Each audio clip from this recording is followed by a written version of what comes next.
Intubação na gestante. Se intubação já é um assunto que tira o sono de muitos médicos por aí, imagina a intubação numa gestante, que é um paciente considerado anatomicamente e fisiologicamente portador de uma via aérea difícil. Pode imaginar que o buraco é bem mais embaixo, né? Meu nome é Samantha, eu sou médica anestesista. Se você ainda não segue esse canal, clica aqui, aproveita, não perde mais tempo. A gente está sempre dividindo orientações práticas, conteúdo baseado em evidência por aqui. Aproveita o embalo. Se você não segue a gente no Instagram, já segue @intubação com um ponto depois do B. Hoje, o meu dever de casa é fazer com que você se sinta seguro e otimize seus resultados na abordagem de uma via aérea de um paciente gestante. Primeiro, eu preciso que você coloque e entenda por que uma gestante possui uma via aérea fisiologicamente e anatomicamente difícil.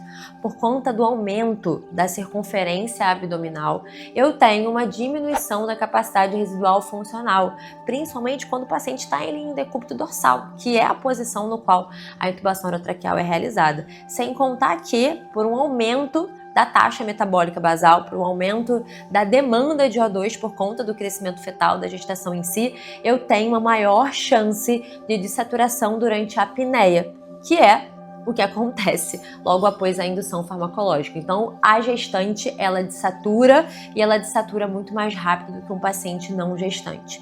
E por que de fato a gestante tem uma via aérea anatomicamente difícil? Porque existe edema de mucosa. Edema esse que dificulta a visualização ideal da fenda glótica e torna essa mucosa muito mais friável, fazendo com que pequenos traumas resultem em sangramentos consideráveis. Então, como a gente vai, através de 5 dicas práticas, otimizar seus resultados? Presta atenção. A primeira delas é, por conta dessa mucosa mais edemaciada e friável, você vai optar por tubos menores. Se uma mulher, em geral, a gente acaba escolhendo um tubo de tamanho 7, na gestante você vai escolher um tubo 6,5, de 6,5 a 7. Porque o edema da mucosa vai fazer uma limitação funcional, estrutural da progressão do tubo. E se você resolver forçar, lembra que eu te disse, uma mucosa edemaciada, mais vascularizada, esse trauma pode resultar em sangramentos na via aérea, dificultando ainda mais a sua visualização. 2. Gestante é uma paciente sabidamente estômago cheio.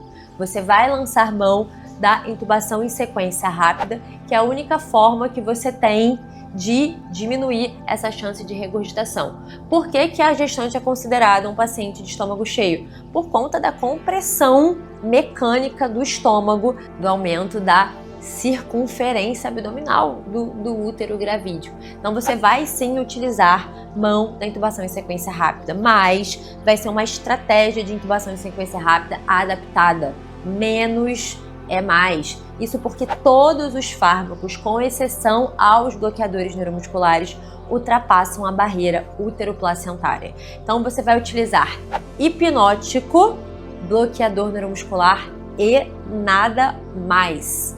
Isso porque hipnóticos e opioides, ao contrário do bloqueador neuromuscular que não ultrapassa a barreira útero-placentária, ultrapassam a barreira útero-placentária e vão gerar bradicardia, depressão fetal, repercussões no feto, e a gente não quer que isso aconteça. A gente quer preservar o binômio materno-fetal. Então você vai posicionar, pré-oxigenar, administrar o hipnótico na menor dose possível e o bloqueador neuromuscular. O terceiro ponto diz a respeito da posição da realização da intubação orotraqueal. A sniff position, ela que entra na jogada, mas um passo muito bacana é você lançar mão da sniff position e associar a cabeceira elevada ali em 20 e 30 graus.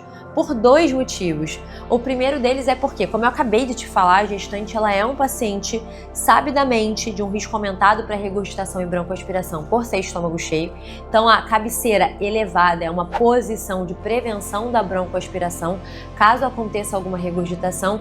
E 2, porque quando eu tenho o paciente deitado em decúbito dorsal a 0 graus, eu tenho aumento das áreas de shunt, aumentando diminuindo então a chance de dessaturação e hipoxemia durante a apneia após a indução farmacológica para intubação orotraqueal.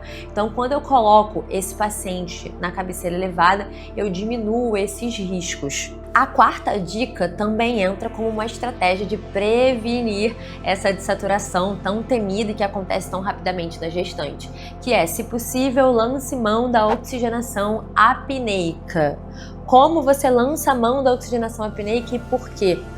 Logo depois que você faz a indução farmacológica, como eu já disse algumas vezes, esse paciente entra em apneia.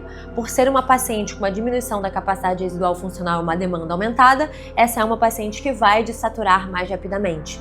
Qual que é a ideia aqui? Mesmo durante a apneia, eu tenho troca de oxigênio, eu tenho passagem de oxigênio para o interior dos pulmões, graças a uma diferença de gradiente de concentração entre a PO2 e a PCO2. Quando eu, através de um catéter nasal, com 15 litros por minuto, sim, durante a sua laringoscopia, essa paciente vai ficar com o catéter nasal conectado a uma saída de oxigênio com 15 litros por minuto ou mais, eu vou conseguir gerar um gradiente de oxigênio suficiente para que ele passe a membrana alvéolo capilar e eu vou fazer com que essa paciente tenha uma menor chance de dessaturação durante a apneia da laringoscopia. Então essa é mais uma alternativa, é mais uma chance para eu tentar evitar essa dessaturação tão temida durante a abordagem da via aérea em um paciente de risco para a dessaturação. E por último, mas não menos importante, controle hemodinâmico na intubação da gestante não é só através de fármacos push-dose. Pensa só, todos os fármacos utilizados para indução, com exceção do bloqueador neuromuscular, mas os hipnóticos e os opioides são fármacos de risco para gerar instabilidade hemodinâmica, hipotensão e bradicardia. Aqui você já entendeu que na gestante menos é mais e que a gente vai abrir mão do opioide. Mas o hipnótico sozinho, ele tem um potencial de gerar hipotensão e bradicardia na gestante, sim. Como eu posso evitar ou pelo menos utilizar mais uma frente para diminuir a chance de uma instabilidade hemodinâmica maior? Você vai fazer o desvio do útero gravídico. Esse desvio é para a esquerda. Quando você tem uma gestante deitada em decúbito dorsal, esse útero gravídico aumentado vai comprimir a veia cava e diminuir o retorno venoso. Essa compressão da veia cava somada a uma vasodilatação causada pelo hipnótico vai piorar ou vai aumentar as chances de uma hipotensão durante a indução farmacológica. E na gestante, a estratégia, o nosso alvo pressórico é não aceitar nenhum nível de queda da pressão arterial.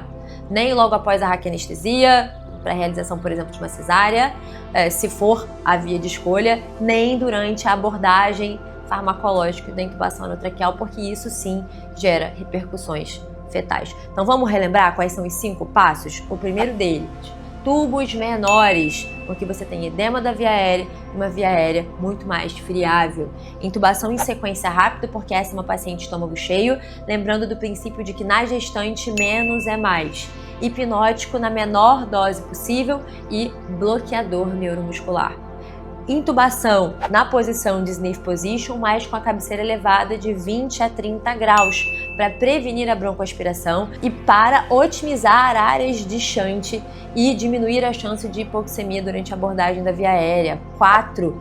Oxigenação apneica, mais uma estratégia para você tentar diminuir a chance de dessaturação. E 5, mais não menos importante, desvio do útero gravídico para a esquerda durante a indução farmacológica para você tentar conter mais um mecanismo de instabilidade hemodinâmica e hipotensão arterial em um perfil de paciente onde a nossa tolerância para a queda da pressão arterial é 0.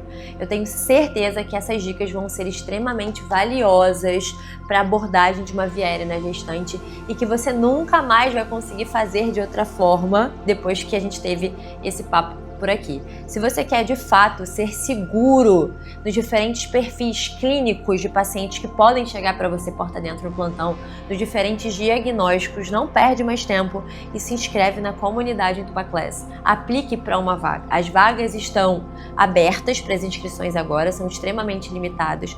Então escaneia aqui esse QR Code e aplica para uma vaga. Por lá, a gente conta com uma trilha de diagnósticos dos principais casos que vão chegar à porta dentro no plantão para você, aulas em cursos completos de capacidades médicas obrigatórias, intubação traqueal, ventilação mecânica, agentes sedativos, drogas vasoativas e um grupo de discussão com o suporte de especialistas, cardiologista, radiologista, ortopedista, dermatologista e, pessoalmente, eu e a Dani discutindo os casos de vocês no plantão.